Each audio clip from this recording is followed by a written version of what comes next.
ලියාපදිංචි කිරීම අනිවාර්ය නොවේ. ඒතකොට ලියාපදිංචි කිරීම අනිවාර්ය නොවීම කියන්නේ මොකද? ලියාපදිංචි කිරීම අනිවාර්ය නොවීම කියලාමයි අපේ ව්‍යාපාරේ නම දැන් වඩේ කඩේ. මම කිව්වා මගේ ව්‍යාපාරේ නම වඩේ කඩේ.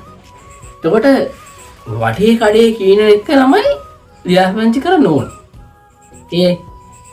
මෙහෙම හිතමු. ඒතකොට ලියාපදිංචි කිරීම අනිවාර්ය නොවේ කියන ළමයි නිර්වචනය බලන්න. නිර්වචනය මෙහෙමයි කියන්නේ. අයිතිකරුවන්ගේ සම්පූර්ණ නම හැර. අයිතිකරුවන්ගේ සම්පූර්ණ නම හැර වෙනත් නමකින් ව්‍යාපාරය කරන් යනවා නම් අනිවාර්යෙන් මේ ව්‍යාපාරය ලියාපදිංචි කරන්න ඕනේ. කියන්නේ අයිතිකරුවන්ගේ සම්පූර්ණ නමින් හැර. අයිතිකරුවන්ගේ සම්පූර්ණ නමින් හැර වෙනත් නමකින් ඒ ව්‍යාපාරේ පවත්වාගෙන යනවා නම් ඒක අනිවාර්යෙන් ලියාපදිංචි කරන්න ඕන. ඒක තමයි ලියාපදිංචි කිරීම අනිවාර්ය වෙයි කියන්නේ ඒක.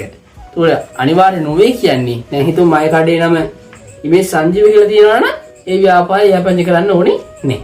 හදිස්සි මගේ වඩේ කඩේ කියලා මගේ නම තිබ්බොත් ඒතර මගේ නමක් ගැහෙවෙන්නෙත් නෑ. අනික මගේ සම්පූර්ණ නම ඉන්නේ මේ තියෙන්නේ. ඒක නිසා ඒ ව්‍යාපාරේ ලියාපදිංචි කරන්න ඕනේ.